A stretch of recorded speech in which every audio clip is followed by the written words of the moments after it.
Afternoon coffee at Helena's house unfolded just like every Sunday for the past 3 years.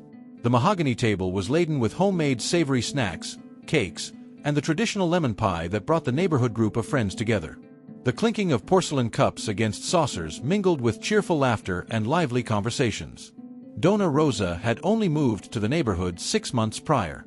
At 72, she always arrived punctually at 2 in the afternoon, carrying her modest contribution to the snack spread: simple homemade cookies wrapped in aluminum foil. She invariably wore faded floral dresses, well-worn black leather shoes, and a fabric bag she had sewn herself. That afternoon, the conversations revolved around the same topic that had dominated their gatherings for weeks: the inauguration of the new shopping mall in the city.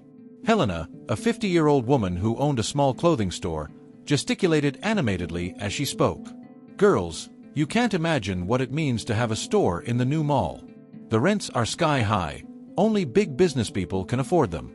It's a completely different level." Sandra, a bank manager's wife, nodded in agreement. "Exactly. My husband said only the most influential families in the region got spaces there. It's about having the right connections, truly understanding business." Marcia, a retired teacher, poured more coffee as she commented, "I heard there's even a Carmem Saldana store there, that famous designer." Immagine de prestige. Donna Rosa, who was silently embroidering a dish towel in the corner of the sofa, subtly raised her eyes. "Carmem Saldana?" she asked softly. Oh, Donna Rosa, you don't know her. Helena chuckled, a slightly condescending tone in her voice. "She's one of the biggest designers in the country.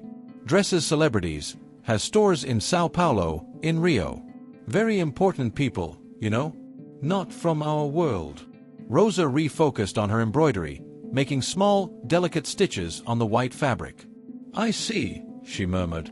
The conversation continued with the women recounting their visits to the mall, the exorbitant prices, the sophisticated atmosphere. They talked about feeling out of place amidst so much elegance, and how the saleswomen treated them with a certain coldness. "It's just that some people are born for that environment, right?" Sandra commented, casting a quick glance at Rosa. "Those with class, refined upbringing, can move in those circles. Not just anyone feels comfortable in a place like that." Helena nodded emphatically. "I totally agree. It's a matter of upbringing, of background. Some people simply don't have the profile to frequent more sophisticated environments." Donna Rosa continued embroidering, but her hands had slowed. The other women spoke of their mall experiences as if they were adventurers exploring unknown territory. "And did you see that Carmem Saldana store?" Marcia asked. "The dresses cost more than my teacher's salary. But it's pure art, each piece is a masterpiece." "It must be," Helena agreed. "People like her studied in the best fashion schools in Europe, grew up among important people. That's why they can create such refined things." Rosa stopped embroidering and looked up. "Have any of you bought anything from her?" The 3 women exchanged uncomfortable glances. "Well, not exactly," Sandra admitted. "But we appreciate it from afar. It's just that we can't really afford it, right? They're pieces for a very specific clientele." "And do you think she's different from you?" Rosa insisted, her voice maintaining its soft tone but carrying a genuine curiosity. Elena let out a little laugh. "Oh, Donna Rosa, of course she is. People like Carmem Saldana live in a completely different world from ours. Dinners in expensive restaurants, international travel, relationships with influential people. There's no comparison." "It must be very different indeed," Rosa said, resuming her embroidery.